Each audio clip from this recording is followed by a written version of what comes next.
17 years by the World Court. And why was he sentenced to 17 years? Because he murdered 7,000 men and boys. How Sorry? How did a guy kill that much? Well, that's the question. So what happened, I don't want you to get hung up on that. I want you to understand which organization would handle, take care of that case, would handle that case. Which organization would handle that case? Who would punish this guy? I'm sorry? The World Court. The World Court. Are we in agreement, students? Can't hear you. Are you in agreement with that response, students? Yes. Yes, the World Court would handle. Nice job. It sounds like Adrian Z. Yes, the World Court would handle, has handled that crisis, that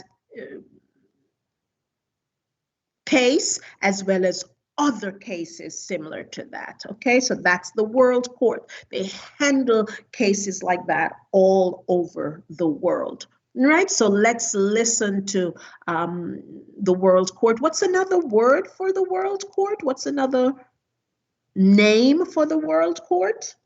The International Court. Nice job. International Court of Justice. Nice job, Nick.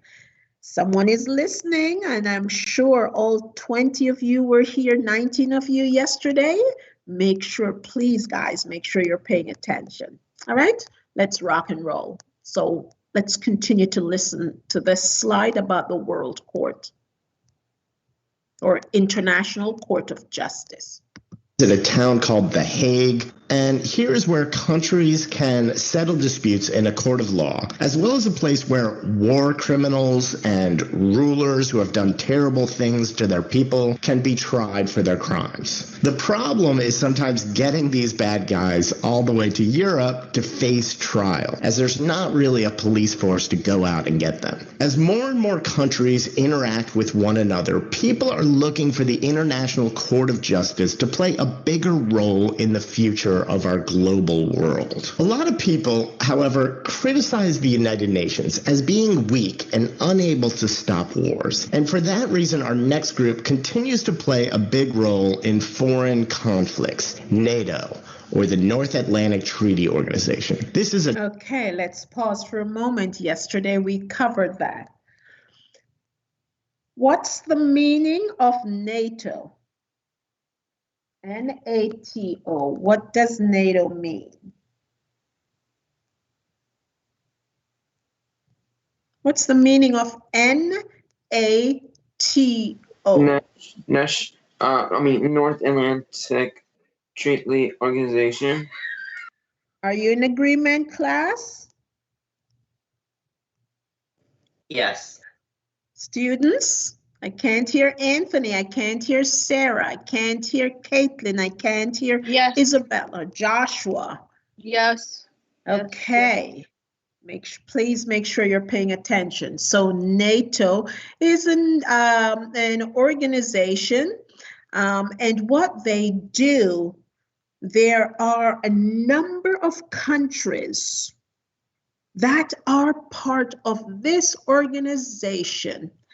And their mission is to protect each other. About 28 different countries, including the United States, is part of NATO. Canada is part of NATO, and 25 other countries or 26 other countries, for a total of about 28 countries. And what's the plan? They agree that if any of these member countries is attacked, the others will jump in to protect that country. Are we clear, students? Yes. Yes. Good. So they protect each other. So NATO stands for North Atlantic Treaty Organization.